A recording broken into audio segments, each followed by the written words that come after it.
de darles de nuevo la bienvenida al Fórum Europa, la tribuna política que organizamos con la colaboración de Asisa, BT y Red Eléctrica de España. Hoy tenemos la satisfacción de recibir en esta tribuna al portavoz de Esquerra Republicana de Cataluña en el Congreso de los Diputados, al que va a presentar don Jaume Roures, socio de Mediapro y productor cinematográfico. La tribuna es suya.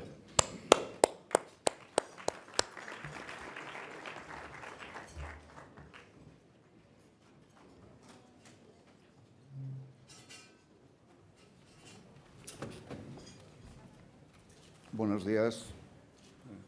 Gracias al Fórum por invitarme y al amigo Ridao por arriesgarse. Él me pidió hace un par de meses que le presentara hoy, cosa que yo no había hecho nunca y que tampoco sé practicar. La verdad es que no entendí muy bien por qué me lo pidió, porque tampoco hemos tenido ninguna estrecha relación. Creo que hemos desayunado una vez, le acompañé en una visita a La Sexta y ambos somos víctimas del puente aéreo y entonces a veces coincidimos con esto en él. Creí pensar en ese momento que a él, por lo que le conozco, le iba a la marcha y él no desconoce que a mí a veces también, y que de alguna manera nos sentíamos solidarios en esa especie de campañas de ciertos medios de derecha extrema que, aunque se llenen la boca de patriotismo para tirarlo contra independentistas y redentos como los amigos de Esquerra Republicana, normalmente hacen más gala y más daño al país de lo que las posiciones políticas del amigo Ridao pueden hacer. Y desde este punto de vista, pues, me apunté al carro. Pensé que compartíamos un orgullo, que no era solo el de ser catalanes, sino de tener un presidente andaluz, como el padre de Joan Ridao, de madre castellana, y que eso era el mejor desmentido para todas esas posiciones molestas por insistentes de que en Cataluña se discrimina por la lengua, se discrimina por el origen, etc. Yo creo que sería muy difícil que esa misma fotografía que en Cataluña tenemos se reprodujese en otros sitios. No veo a un sustituto de Esperanza Aguirre en el momento que sea, que fuese un catalán o una catalana. Creo que sería un poco difícil. Nos tuvimos que conformar con, creo, fundar el Real Madrid hace muchos años, pero de ahí no hemos pasado. Y ese orgullo es un poco el fundamento de las posiciones del amigo Ridao.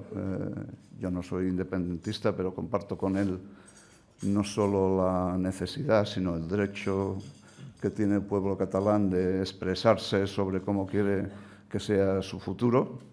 Es una vieja aspiración, no es nada muy revolucionario. Esto lo hacían en la Revolución Burguesa hace 200 años y nadie se estiraba de los cabellos, pero ya se sabe que aquí somos un país que siempre va un poco con retraso histórico sobre las cosas. También pienso, comparto esa posición como él, que es el único medio para que los problemas de fondo de encaje, eso se llama el encaje de Cataluña y España, se resuelvan. Creo que tenemos el derecho y el deber de poder expresar cuál sería la voluntad del pueblo catalán, que seguramente tampoco sería ninguna cosa del otro mundo, sino una posición razonable. Pero la base está en que eso se pueda expresar. Ridao se caracteriza, como todo el mundo sabe, por una sólida formación, se caracteriza por una sólida militancia que debe arrastrar desde hace más de 20 años. Ha participado muy activamente en la redacción del Estatut, ese texto que ilusionó a mucha gente en su momento y nos amarga a todos en otra. Aunque yo era de los que pensaba que no era el momento más oportuno para hacer un nuevo estatut, y así lo manifesté en su momento, sí que creo que en los fundamentos de esa posición el amigo Ridao jugó un papel importante en codificar cuáles eran los derechos y los deberes de los catalanes y su relación con el resto del Estado español.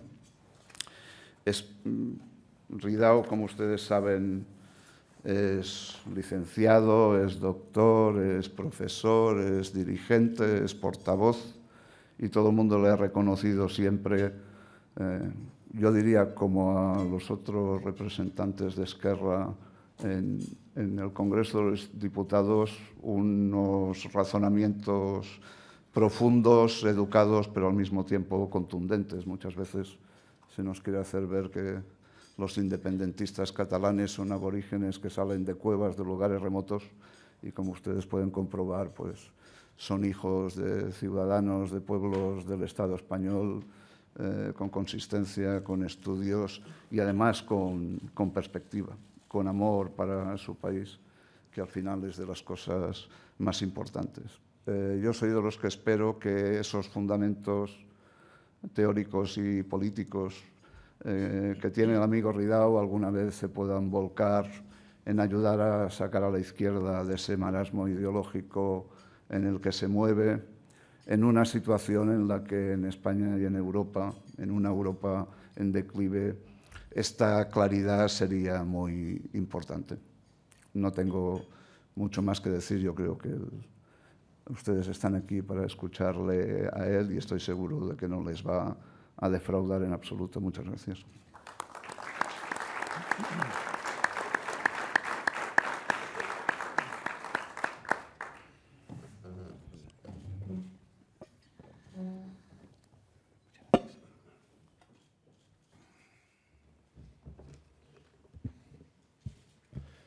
Molt honorable president del Parlament de Catalunya, delegat de la Generalitat, excelentísimos diputados, diputadas, senadores, portavoces, autoridades, amigos.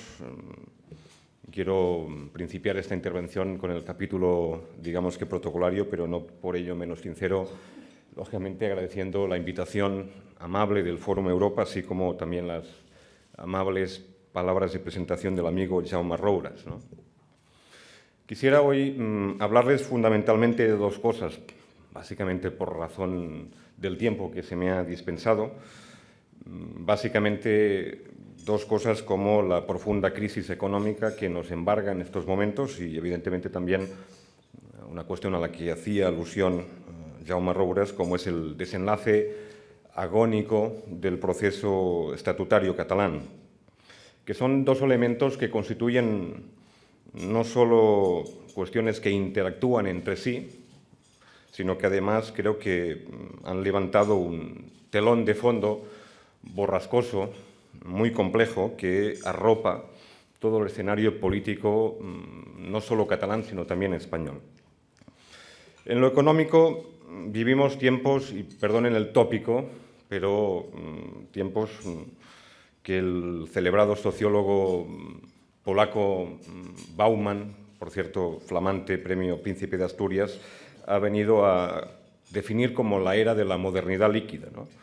Él llama la modernidad líquida a un periodo de cierta inestabilidad y precariedad que tiene mucho que ver con la actual situación de la globalización económica en la que vivimos. Se trata, por tanto, de un periodo complejo en el que, por cierto, el señor Mercado, cuyo rostro nadie conoce, pero que a fe que existe, lo estamos viviendo cada día, ha llegado incluso a socavar los pilares sociales de los Estados y en que no solo las relaciones económicas se han visto afectadas, sino incluso también las relaciones que vertebran todo el cuerpo social, de carácter personal e incluso familiar, ¿no? Descendiendo a lo más doméstico, estos días se repite como una auténtica jaculatoria, como un mantra, que España no es Grecia. porque es verdad que, se diga lo que se diga, a pesar de un paro devastador, somos la fábrica de la mitad de parados de Europa, tenemos una tasa de paro que es el doble de la media de la OCDE, a pesar también de unas perspectivas económicas que no son precisamente para tirar cohetes. Ninguno de los parámetros económicos en términos de déficit público, incluso de deuda, no nos condenan necesariamente a una fatalidad trágica, como si se tratara, por cierto, de una tragedia griega, ¿no? Fíjense, sin embargo, cómo, a pesar de ello, la sobrereacción o la sobreexcitación, alguien incluso habla de la histeria de los mercados, nos han conducido a una extraña paradoja, ¿no? Porque al mismo tiempo que algunos datos nos indican que vamos abandonando la recesión económica, si utilizo la terminología del Gobierno, diría que se ralentiza nuestro deterioro económico, al mismo tiempo que se produce esta circunstancia objetiva, se agrava la crisis. Y eso es porque hay algo nuevo, algo que no tiene nada que ver con la crisis cíclica, una crisis coyuntural como la que hemos vivido históricamente, sino que tiene mucho que ver con el hecho de que los mercados en el día de hoy atienden mucho más a delirantes rumores especulativos o a palabras maliciosas, como las de la señora Merkel, que no necesariamente a datos objetivos, ¿no? Quiero decir con ello que la nueva economía que estamos viviendo pues, es casi más importante lo que se aparenta ser que no lo que se es realmente con los datos en la mano. Y por eso la desconfianza de los mercados tiene mucho que ver con la política económica que hacen los distintos gobiernos. Miren, durante meses el Gobierno y Zapatero se han mantenido, como todo el mundo sabe, creo, alzados encima de un pedestal como un Don Tancredo, alzados sobre un pedestal de los 11 millones de votos del Partido Socialista e impasible, yo diría que casi marmóreo, sin aceptar ninguna crítica, incluso minimizando el impacto de la crisis económica, pues casi ha parecido como empeñado en matar al enfermo a base de tosquedades, de improvisaciones, de maniobras totalmente erráticas. Y a punto ha estado, por cierto, en plena presidencia de la Unión Europea, de cargarse lo que ha sido quizá el principal logro de la Unión Europea desde el Tratado Fundacional de Roma, en el año 57, la moneda única, el euro. Al mismo tiempo, para ser justos, debo decir, con el debido respeto, que también el Partido Popular, que constituye con su política el verdadero pilar de la supervivencia política de Zapatero, ha parecido muchas veces más interesado en esperar ver pasar el cadáver por encima de su puerta que otra cosa, practicando, creo, un ventajismo político inaceptable en estas circunstancias y en estas últimas fechas, incluso diría que vestido de lagarterana social, incluso blasonando de forma fervorosa la causa de los más oprimidos, ¿no? Y por lo pronto no minimicemos para nada lo que estamos viendo estos días. Las consecuencias de todo esto es un hecho casi insólito, ¿no? Estamos ahora pagando los costes de una deuda muy por encima de lo que es normal.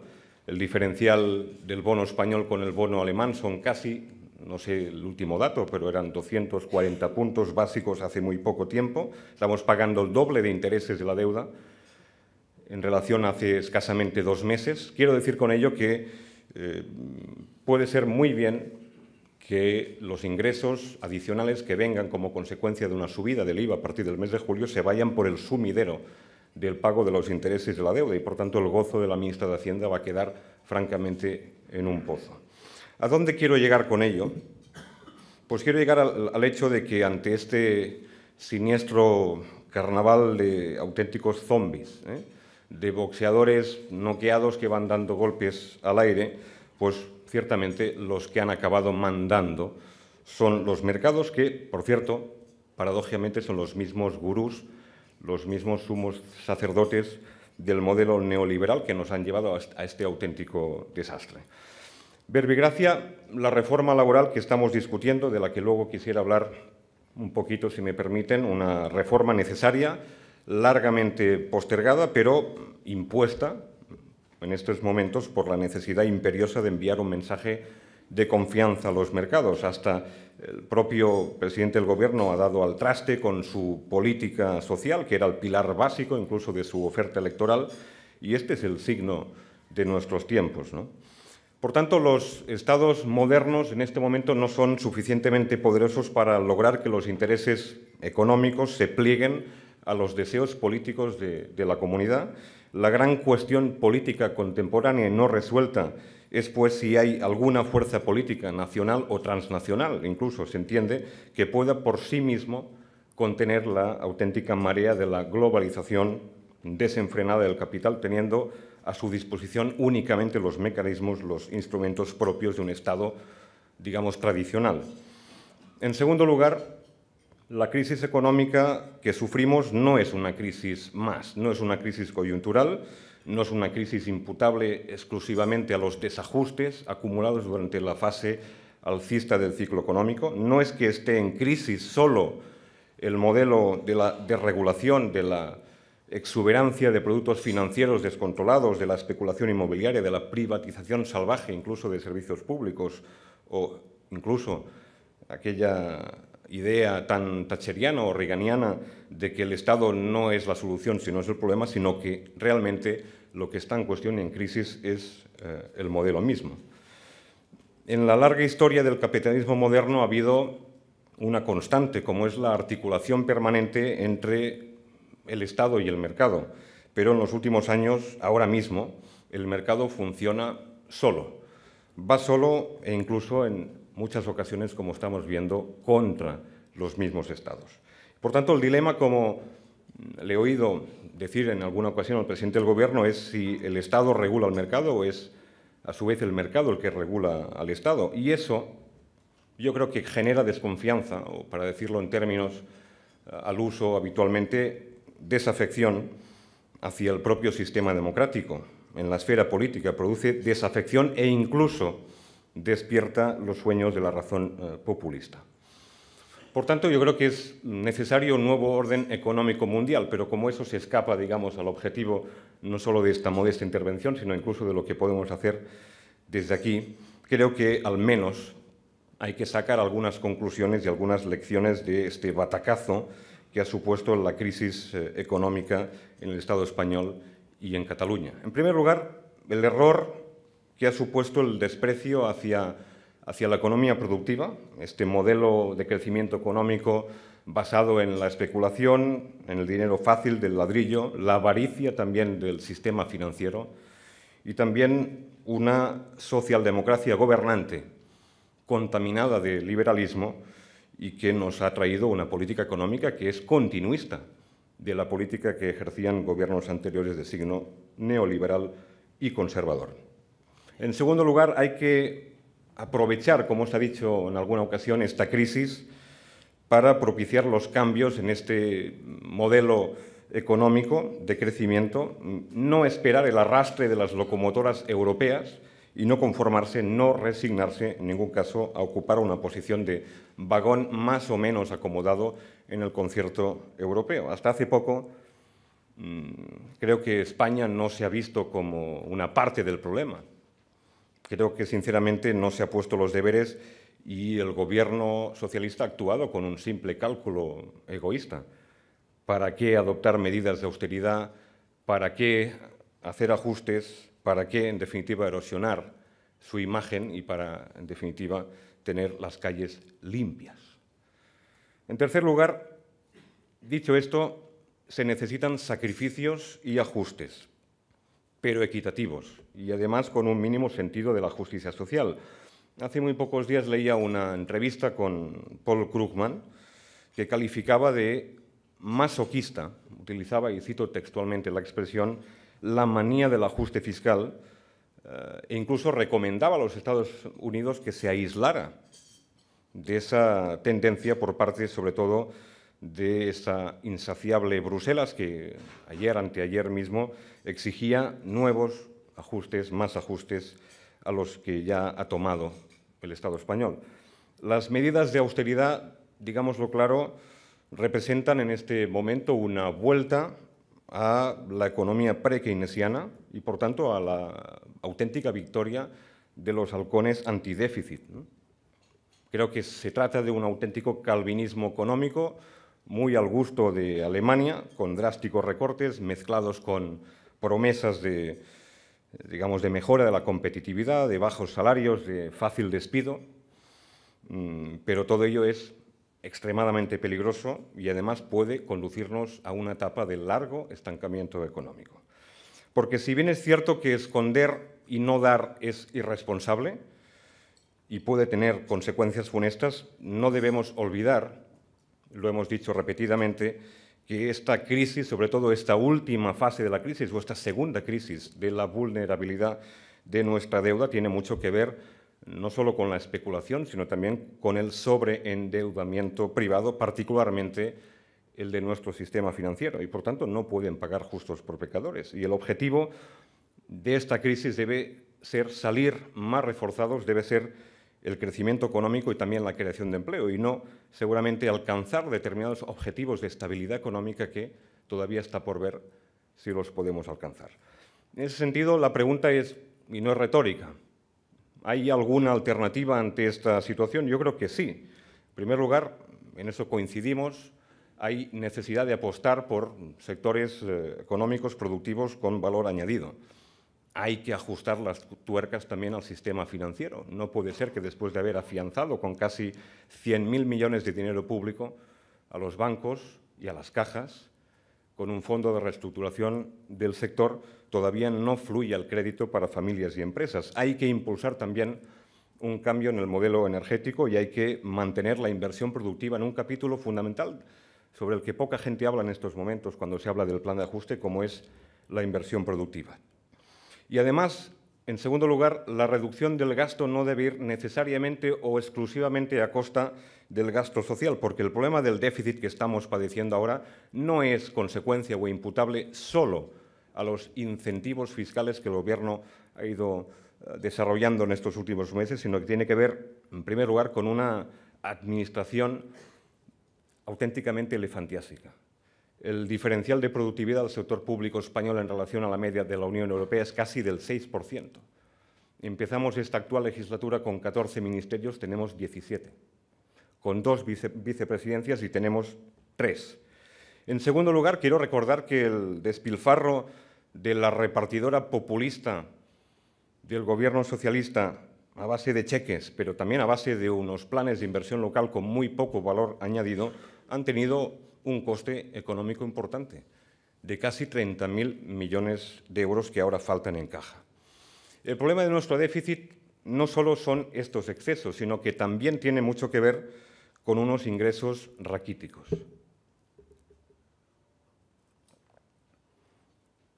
Las rentas del trabajo y las rentas del ahorro tributan en el Estado español casi a niveles nórdicos, un 36, un 37%, mientras las rentas del capital tributan solo a un 17-18%, podríamos decir que es un porcentaje meridional.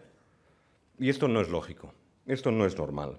Y el fraude fiscal, que como Teruel también existe, aunque a veces se quiera esconder debajo de la alfombra, es casi del 23% del PIB.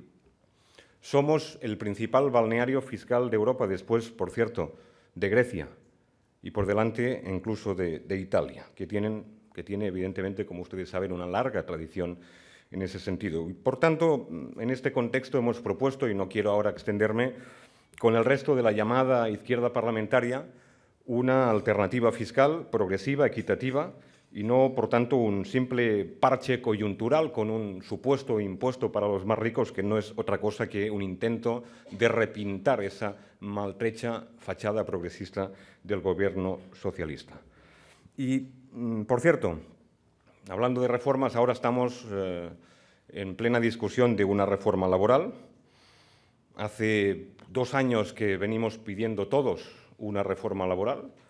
Ahora que el Gobierno finalmente se ha decidido a gobernar, no nos vamos a inhibir, vamos a estar ahí. No somos, como legítimamente otros grupos, de los que piensan que habiendo naufragado el diálogo social no debe haber reforma, la debe haber, pero también es cierto que esta reforma viene en un escenario de tierra quemada. Yo entiendo perfectamente la convocatoria de huelga por parte de los sindicatos y la entiendo en la medida en que hay un Gobierno mareado después de tantos golpes de volante y con el embrague incluso quemado de hacer tanta marcha atrás, con unos sindicatos tocados por, ciertamente, el fracaso de la última convocatoria de la huelga en la función pública, pero también bajo el fuego cruzado de la derecha mediática que los acusa casi de vividores y de poca representatividad, y también con una patronal dirigida en este momento por un ex empresario que acaba de vender sus negocios a un ornitólogo, lo digo porque al parecer es especialista en materia de buitres. Y en este contexto es obvio que la reforma no va a solucionar los problemas, pero es totalmente necesaria. Y creo que debe acabar con las principales lacras que tiene nuestro mercado de trabajo, que, como se ha dicho repetidamente, son la excesiva rigidez y también su precariedad, la dualidad entre temporalidad y contratos permanentes. El decreto ley que aprobó ayer el Gobierno es un punto de partida. Supone en algunos aspectos positivos ensanchar la cañería de entrada al mercado de trabajo, pero, por lo que hemos visto en las últimas horas, puede ser un auténtico sumidero para que se escurra un despido más barato y más fácil. Y en este punto, evidentemente, nosotros no estamos de acuerdo, porque el problema del mercado de trabajo no es un problema, insisto, de salida de los costes del despido, sino básicamente un problema de entrada, de cómo favorecer un puesto de trabajo más estable y también de mayor calidad. Y creo que hay que exigir responsabilidad en este momento, en estas horas, a todo el mundo, empezando por los propios sindicatos, que tienen que demostrar que están tan interesados en proteger a los que están trabajando como, sobre todo, en los que no tienen trabajo. Y también a los empresarios de la patronal hay que exigirle también responsabilidad, porque la buena marcha de su actividad económica y de las empresas depende también de la confianza y de la estabilidad en el puesto de trabajo. En segundo lugar, en este atribulado, digamos, contexto económico, quiero hablar desde otra cuestión, ¿no? De otra crisis. Se suele decir que la sociedad catalana atraviesa por otra crisis, no solo económica, sino una crisis, podríamos decir, de identidad. Algunas encuestas recientes, como ustedes saben, aseveran que para los catalanes se han puesto en cuestión algunas vacas sagradas de lo que era la vulgata discursiva del catalanismo histórico o tradicional. Por ejemplo, el secular liderazgo hispánico en lo económico, que, como afirmaba el historiador Vicenç Vives, pues estaba en la base de la autoestima de los catalanes durante los últimos 2 siglos. Y, en segundo lugar, también el fracaso, junto al fracaso del Estatut, el fracaso del proyecto histórico del catalanismo moderno, favorable, a diferencia de otros modelos de otras naciones, favorable a una intervención vigorosa en el escenario político e institucional español, desde el 98 hasta la transición española. El catalanismo de vocación hispanista, que a lo largo de los últimos 150 años pues, había ganado la batalla del ser, es decir, de la afirmación nacional, está a punto, con la sentencia del Estatut, de perder la batalla del estar, aquello que Ortega decía, un proyecto sugestivo de vida en común. Pues ciertamente ese proyecto sugestivo de vida en común es un enunciado imposible. Es como si en estos momentos alguien quisiera derogar la ley de la gravedad universal. No quiero decir con ello que con el previsible o más que previsible revés estatutario Cataluña vaya a correr el riesgo de ser destruida como Cartago a manos de los romanos, obviamente, no estoy hablando de ello.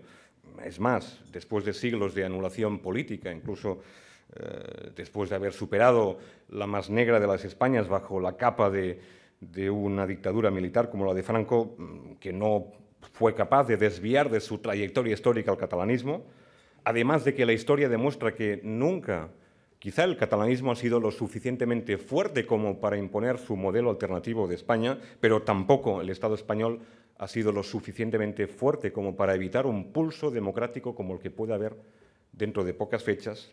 Estoy diciendo, por tanto, que por un lado es comprensible que en Cataluña en estos momentos haya una sensación de estar deambulando por encima de un alambre muy fino, es decir, que nuestro autogobierno se halla en una auténtica encrucijada histórica, no sé si en un auténtico año cero. Y por otro lado, que con el pleito estatutario, que no es una cuestión privativa de los catalanes y de las catalanas se está no solo resolviendo, insisto, un problema catalán, sino que ello va a condicionar y mucho otro debate que está larvado en este momento porque la crisis económica hegemoniza la agenda política de forma destacada. Pero hay otro debate importante como es el debate territorial. Por tanto, se puede abrir bajo nuestros pies un nuevo frente al lado del de la crisis económica.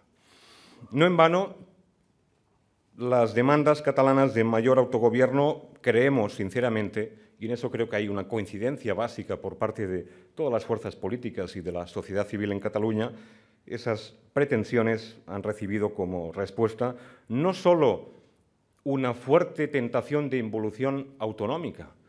Yo diría que ahora sería insostenible incluso algunos planteamientos de 1978 del periodo constituyente, incluso diría que ahora sería imposible un título octavo como el que figura en la Constitución, sino también, y eso es peor, un ostensible desprecio hacia la voluntad expresada por el pueblo catalán en las urnas.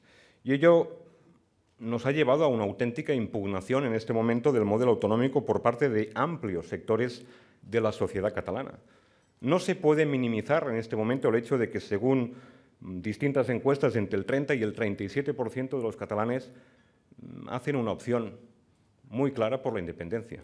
No se puede despreciar tampoco el hecho de que el Parlamento de Cataluña acaba de admitir a trámite una cosa insólita, como es una iniciativa popular para convocar un referéndum sobre el futuro político de Cataluña.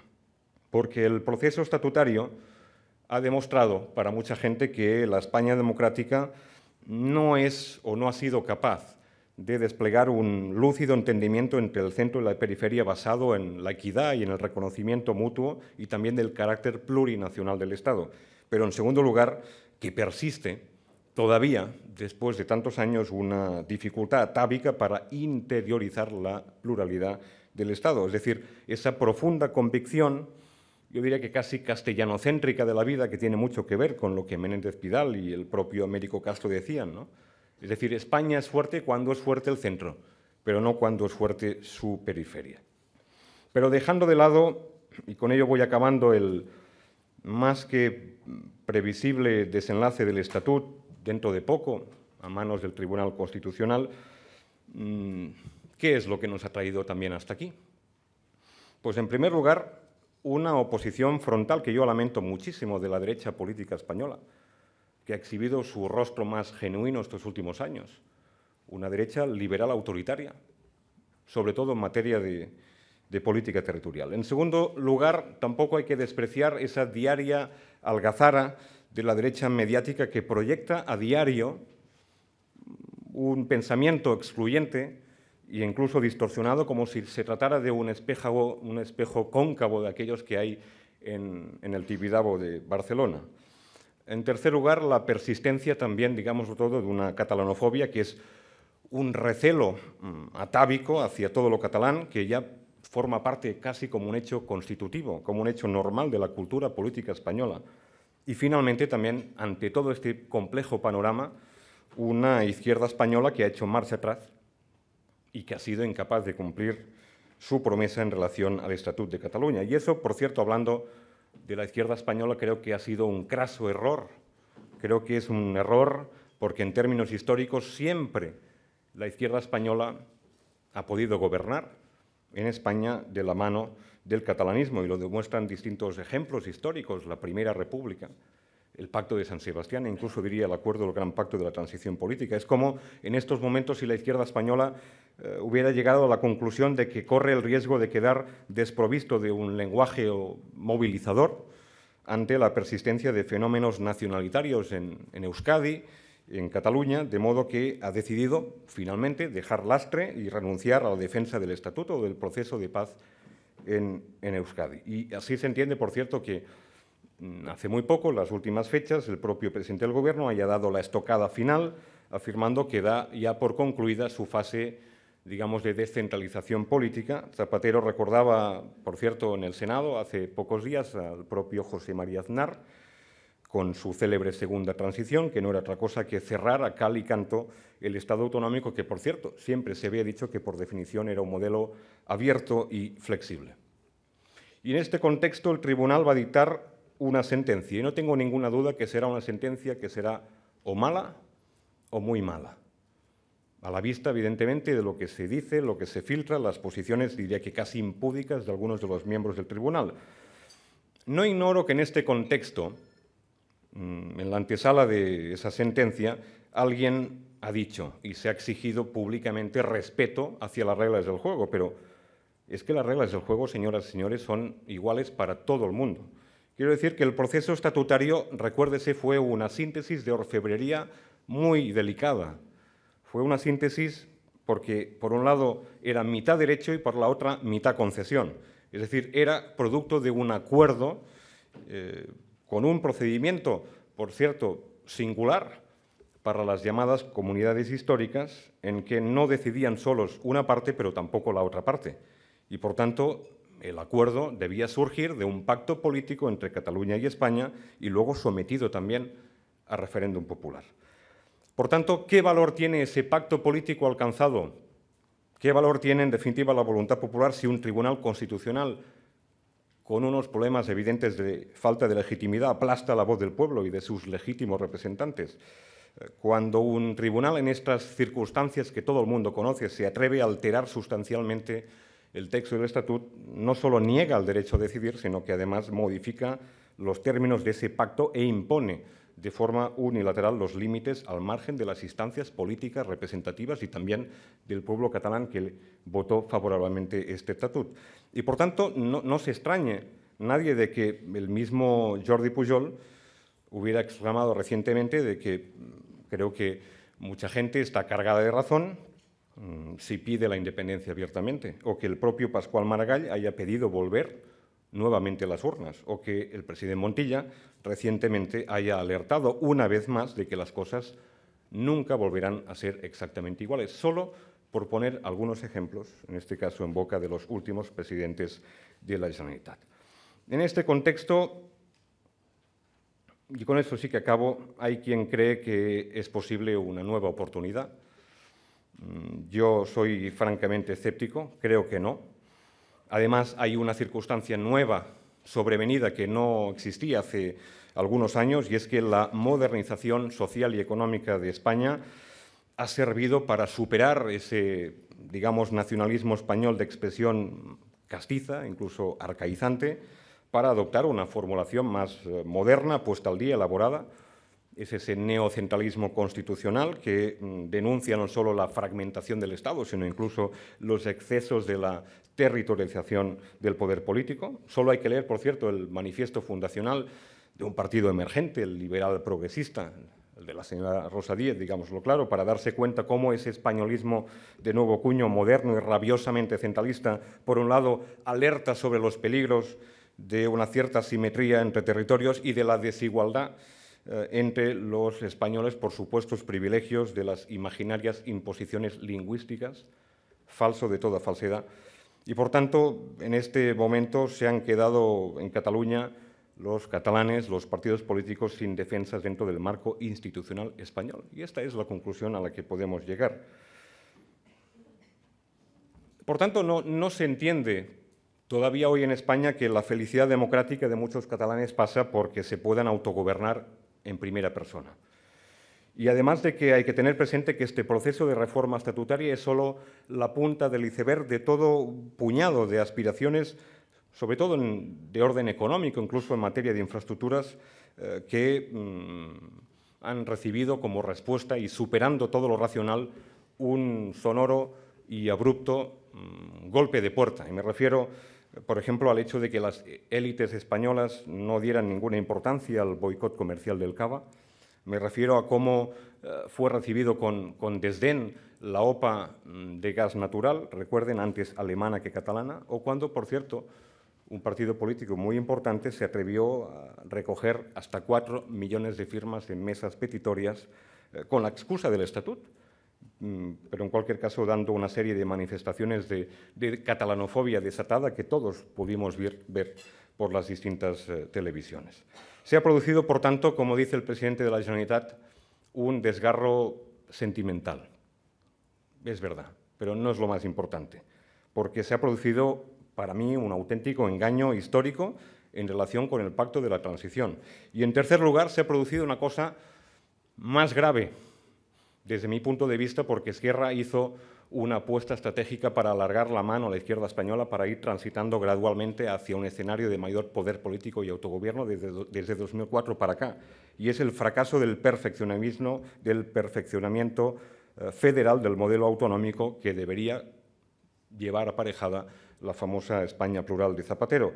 Y ello no solo ha cargado, como ustedes han podido ver, de razones a los soberanistas en Cataluña que, insisto, hicieron un esfuerzo, y Esquerra Republicana lo hizo en favor de lo que llamamos una estación federal, sino que, utilizando un símil futbolístico muy al uso estos días, pues puede servir incluso para que muchos autonomistas y federalistas de buena fe, algunos de los cuales están en esta misma sala, pues, y partidarios, por tanto, de la evolución plural del Estado, pues vayan a ver después de la sentencia del tribunal si continúan jugando en casa o pasan a hacerlo en campo contrario. Y en este contexto no estoy diciendo que me resista a pintar, como hacen algunos, un retablo crepuscular y decadente del presente y del futuro de Cataluña. No soy amante ni del pesimismo ni del derrotismo desmovilizador. Obviamente, Cataluña no se halla en puertas de una nueva imposición violenta que tenga como objetivo aniquilar de raíz su autogobierno. Y además, con el pesimismo, evidentemente, no se construye nada, solo se genera desasosiego y desesperanza, ¿no? Además de que uno de los errores del catalanismo históricamente ha sido regodearse en las derrotas y en el discurso historicista, sino que acaso el catalanismo se encuentra en estos momentos en una auténtica encrucijada histórica, visto el fracaso de la vía estatutaria. Y, por tanto, como decían hace muy pocas fechas algunos medios de comunicación que se hacían eco de un manifiesto de opinadores en Cataluña, ahora la disyuntiva es elegir para mucha gente entre la secesión o la involución. Y concluyo. Cuando una comunidad política se colapsa, se pone en marcha el obrador identitario. Creo que, además, las grandes decisiones colectivas en Cataluña, en términos históricos, es decir, cuando se han generado cambios profundos, estructurales e incluso generacionales, han aflorado siempre en momentos de dificultad y de circunstancias excepcionales. Cataluña, que es un país, como ustedes saben, de marca y también de pacto, pues ha resurgido precisamente en estos momentos en que no se la ha respetado. En segundo lugar, de la misma forma que los socios de una sociedad mercantil deben resolver rápidamente el funcionamiento interno o administrativo para dedicarse a su actividad principal, hay que resolver definitivamente esta situación de casi empate infinito y esa permanente ambigüedad en relación al modelo territorial.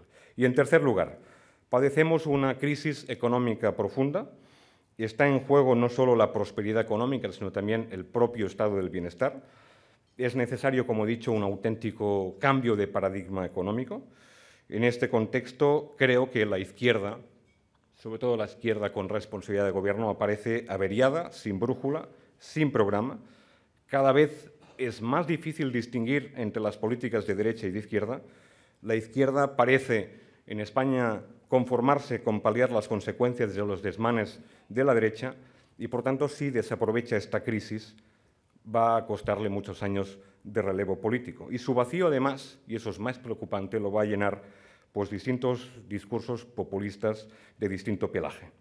Por tanto, la izquierda debe ser también, en lo económico, mucho más atrevida, mucho más ambiciosa ideológicamente, y este también es nuestro reto y nuestra gran oportunidad. Muchas gracias.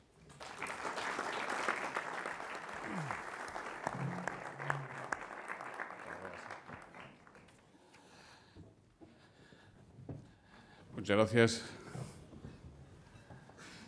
Joan Ridao.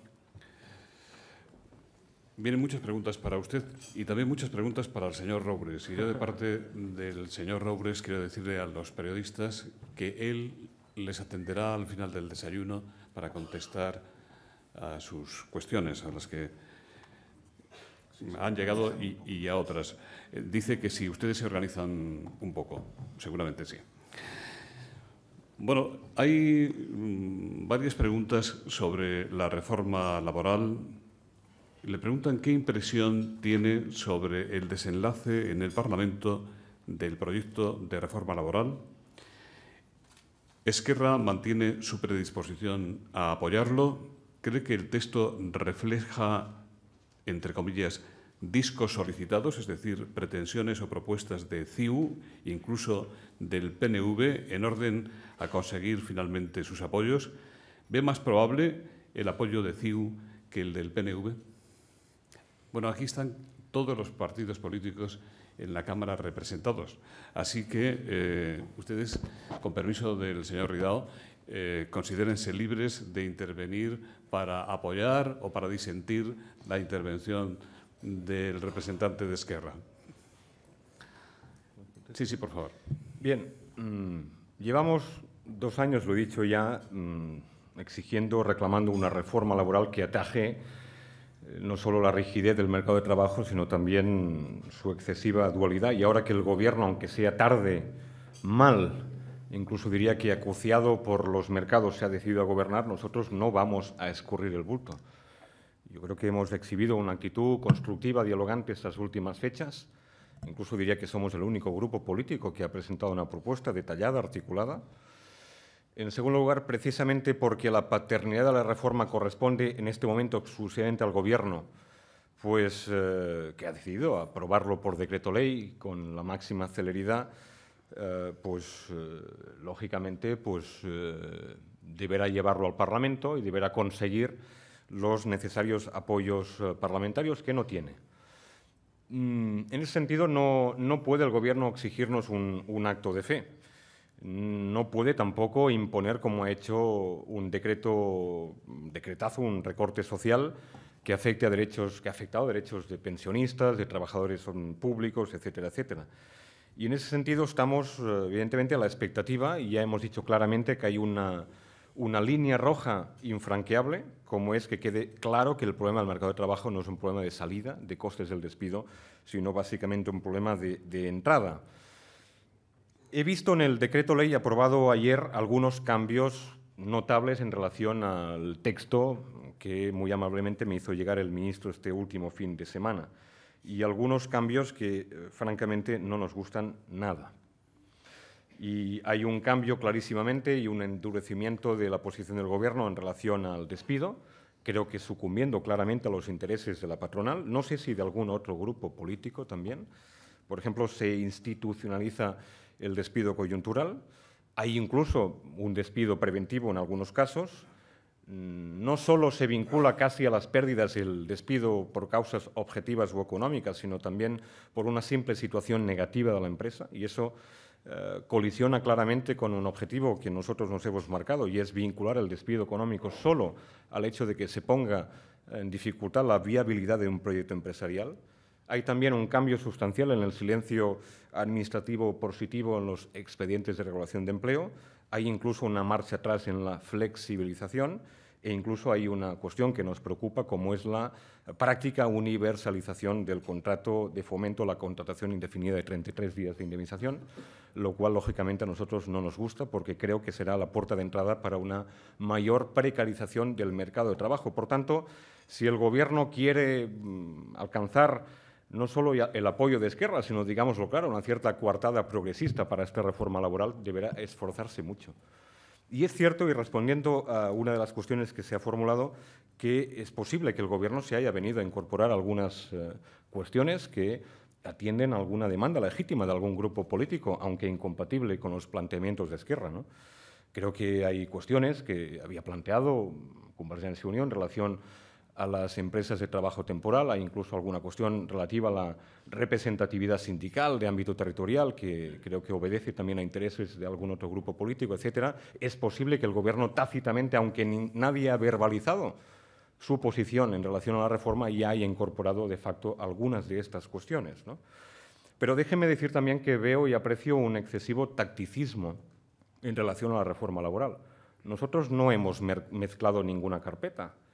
Nosotros no vamos a condicionar el apoyo o no apoyo a esta reforma a hablar ya de presupuestos o del techo de gasto, ¿no?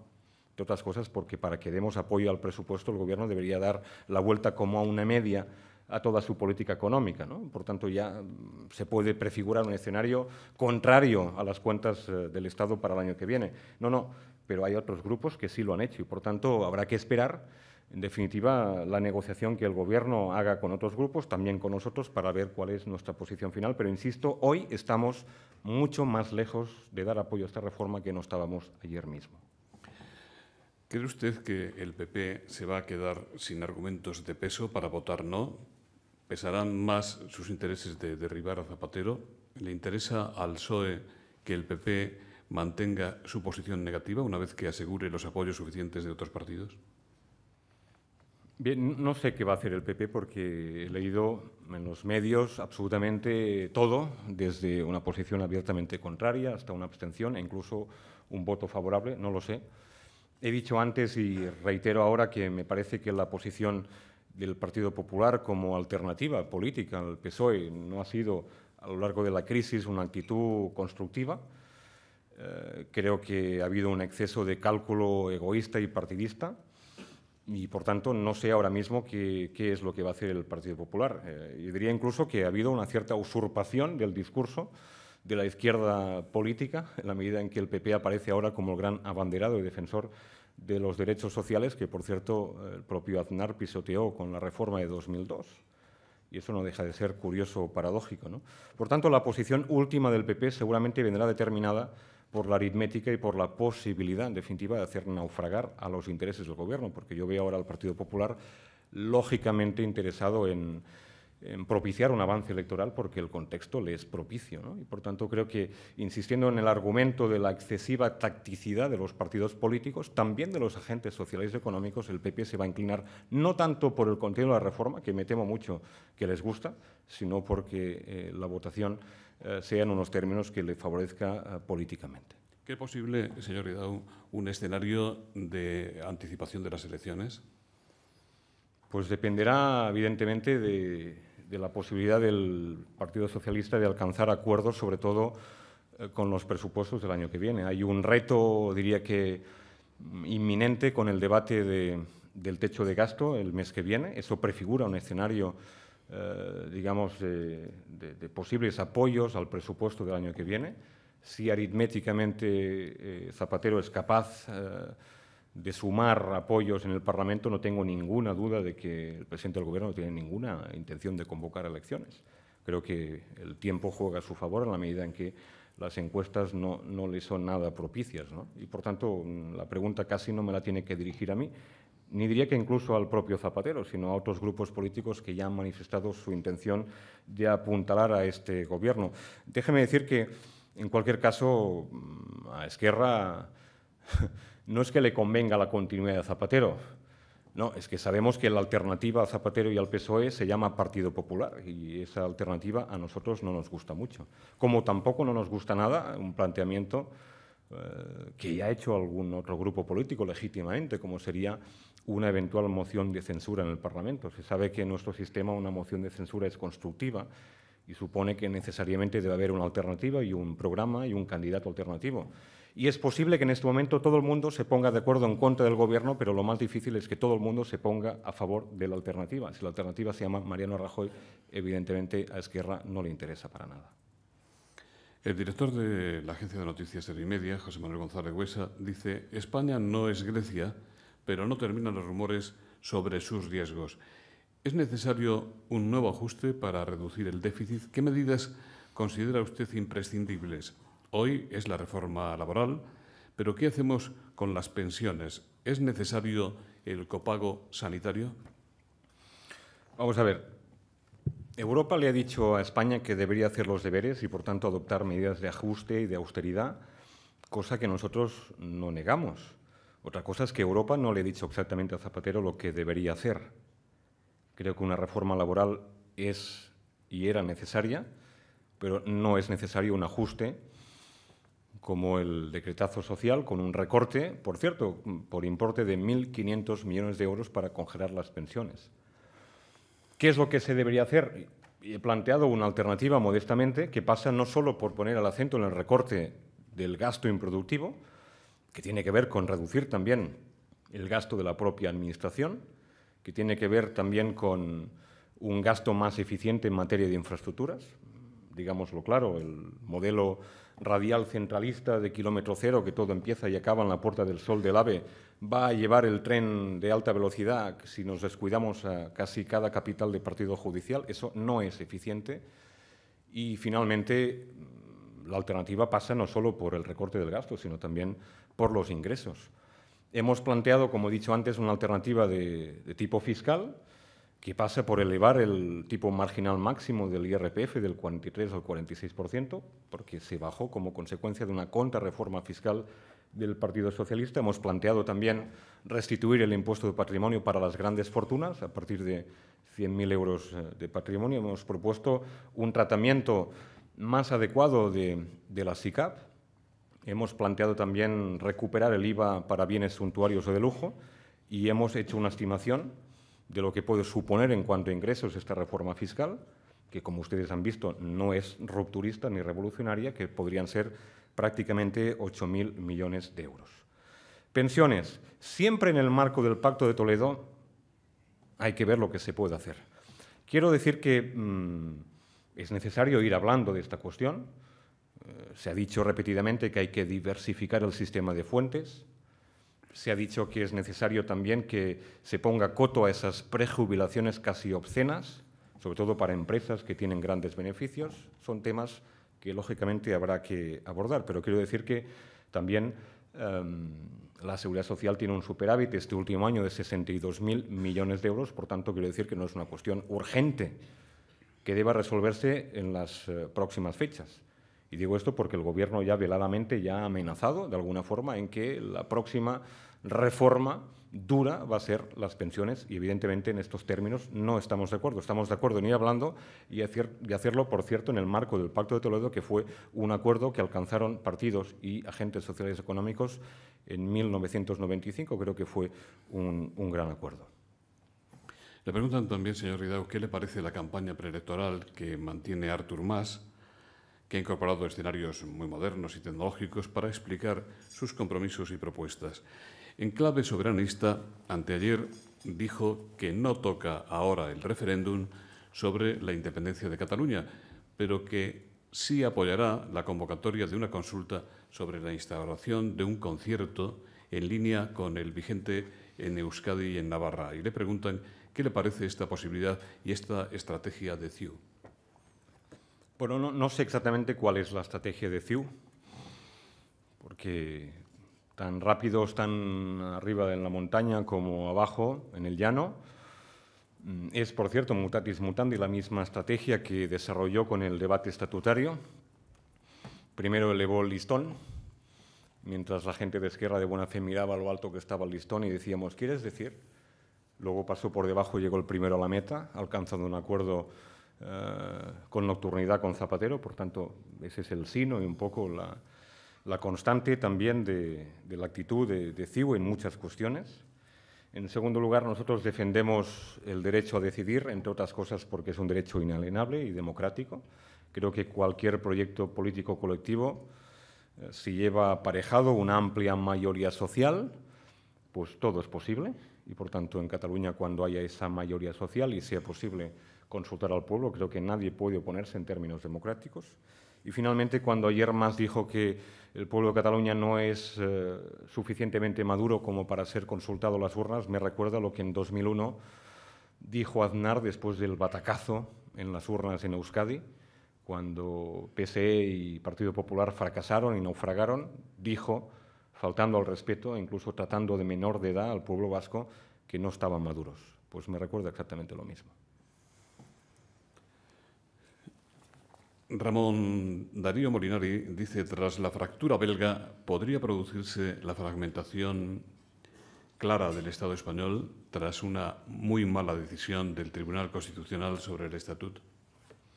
El caso de Bélgica es un caso, como ustedes saben, singularísimo, ¿no? Es un caso de ingeniería federal y de una precaria inestabilidad permanente. Han operado, por cierto, casi 25 reformas constitucionales del año 1970, lo que contrasta, por cierto, con los muchos cambios que hemos operado en nuestra Constitución desde 1978. Quiero decir que, desde el punto de vista de la cultura democrática en Bélgica, pues hay diferencias muy notables en relación a España. Y, evidentemente, cualquier proceso emancipatorio, cualquier proceso de forma democrática, incluso una eventual ampliación interna de la Unión Europea, que es lo que puede suceder en Bélgica, que además es capital y sede de las instituciones comunitarias, evidentemente es un ejemplo y un referente. Lo digo porque hasta hace muy poco los únicos referentes, digamos, para procesos de esta misma naturaleza en Europa estaban en el este, estaban en los Balcanes, incluso pues, eso permitía un discurso un poco catastrofista, ¿no? No, ahora los referentes se llaman Bélgica y se llaman Escocia. No se olvide que además de ese proceso que se está viviendo en Bélgica, en Escocia, el gobierno escocés, por cierto, con una gran tolerancia democrática por parte del Gobierno del Reino Unido, se está planteando convocar un referéndum sobre el futuro de Escocia y su encaje en el Reino Unido. No se equivocó usted al pronosticar que la Roja perdería su partido de ayer. En una tira que publica hoy el diario La Vanguardia, se apunta contra Zapatero el gol de la selección suiza y los humoristas anotan un segundo gol de ayer contra el presidente del Gobierno, el que se apuntó Rajoy con su reunión con Merkel para convencerle de que España es un país fuerte y de que afloje en su acoso contra nuestra economía. ¿Cree que la psicología nacional puede sufrir mucho en este Mundial y que sobre los jugadores va a pesar injusta y excesivamente la presión de la necesidad de restablecer la imagen internacional de España? Bueno, créame que me equivoco mucho, pero en este caso no me he equivocado nada porque no pronostiqué nada. Es más, le han apuntado, en la porra le apuntaron en contra, ¿eh? Pues no, francamente no. Entre otras cosas porque en esta materia me confieso totalmente agnóstico. Y además, si he de ser sincero, no hay ninguna selección en este Mundial con la que me sienta claramente representado. ¿Para qué les voy a engañar? ¿Y sobre lo de la psicología nacional? ¿Qué le preguntan? Sobre la psicología nacional, bueno, si va a sufrir, ¿no? Quiere decir la psicología acerca, digamos, de lo que puede ser el resultado deportivo de España en este Mundial, ¿no? Sí. Bueno, pues déjeme decirlo con un término clásico, ¿no? En esta crisis económica los españoles verán que ni pan ni circo. También le preguntan, señor Ridao, si cree que el almacén temporal de residuos se irá para Cataluña y más concretamente a Tarragona. Parece ser que se está en la recta final de ese concurso. Y si eso es así, ¿qué cree que debería hacer Esquerra Republicana de Cataluña? Bien, Esquerra ya lo ha dicho. En primer lugar, estamos a la expectativa de lo que vaya a resolver el Gobierno, el ministro de Industria. Por cierto, ya lleva un retraso exasperante. En segundo lugar, hemos dicho repetidamente que no solo las comarcas de Tarragona, sino concretamente las Terras del Ebre son unas comarcas que acumulan el 40% de toda la actividad energética nuclear del Estado español, por tanto ya han pagado con exceso una solidaridad y un peaje excesivo en materia energética nuclear, y creo que hay que repartir un poco también las miserias de todo el debate nuclear, porque no solo hay que recibir los beneficios de la producción energética, sino que también hay que repartir, en este caso, la parte más desagradable, como es el tratamiento y la eliminación de los residuos, ¿no?